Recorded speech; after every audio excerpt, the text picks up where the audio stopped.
Utake usitake na utataka, kwa sababu wekundu wa Msimbazi Simba wamezamiria na wanafikiria kupata mkataba wa beki wa kulia wa kikosi cha Petro de Luanda. Si mwingine ni Eddie Alfonso, miongoni mwa wachezaji ambao anavaa jezi nambari 21 kwenye kikosi kazi cha timu ya Petro Athletic de Luanda ya pale nchini Angola. Story kubwa tu ni kwamba mambo yamekuwa mengi na yamekuwa moto sana, kwa sababu watu wengi wamekuwa wakiuliza upande wa Shomari Kapombe, Show me the way, wengine hupenda kumuita Baba Esther, kuna shida gani na kunani? Mwalimu Steve Barker anataka kulijibu swali hilo endapo tu Simba kama watainasa saini ya Eddie Alfonso, miongoni mwa mabeki bora sana pale nchini Angola. Aliwahi kujumuishwa kwenye kikosi cha timu ya taifa ya Angola mara kadhaa, yeye na mwalimu Pedro Goncalves wa kikosi kazi cha Dar es Salaam Africans, ambaye kwa sasa hayupo na alishafurumushwa na wananchi Yanga.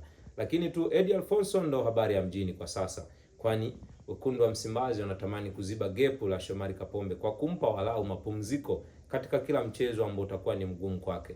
Siku za hivi karibuni tumeona wekundu wa Msimbazi Simba wakimtumia David Kameta Duchu kwenye hiyo nafasi, kwa kuamini ya kwamba kuna mtu mwingine pia ambaye alikuwa ana uwezekano mkubwa sana wa kuicheza hiyo nafasi. Basi Eddie Alfonso ni miongoni mwa wachezaji ambao wanatazamwa vilivyo na Simba Sport Club kwenda kuangalia sasa, je, ni mchezaji ambaye anaweza kuwapa nini moja kwa moja.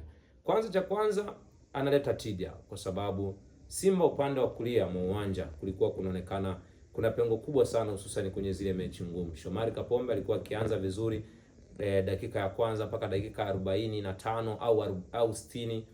Baada ya hapo anakuwa tayari inakuwa ameshazidiwa, hususan kwa sasa Afrika kuna mawinga wengi hatari wa karia kama kina Anse Oura, kina Lebase Gwe pamoja na kina Jean-Claude Giremugisha, wachezaji tu wenye ubora na quality wanaweza kucheza pande za pembeni. Kwa Shomari Kapombe kwa umri wake, basi anahitaji mapumziko kwa wakati fulani. Basi Simba wamepiga hodi kwa matajiri wa pale Angola, sio wengine ni Petro Athletic de Luanda, ambao siku za hivi karibuni walikuwa nao kwenye michuano ya kombe la CAF Champions League, lite kombe la mabingwa barani Afrika. Mwalimu Steve Barker na bomu jipya baadaye, endapo tu watainasa saini hii. Maswali na majibu, endapo tu Simba watainasa saini ya Eddie Alfonso, atakuwa ni mchezaji wa aina gani? Tayari nilishakwambia kwamba ni mchezaji ambaye anajitosheleza na ana uwezo wa kucheza vizuri kwenye nafasi ya beki wa kulia. Maswali na majibu tu, ardhi ya Dar es Salaam, ardhi ya Tanzania. Je, itampenda Eddie Alfonso kama endapo atanaswa na wekundu wa Msimbazi? Mimi sina hayo majibu, ila ni mchezaji wa daraja la juu na ni mchezaji bora sana. Bye bye, sina jingine. Mimi ni Paul Tembo.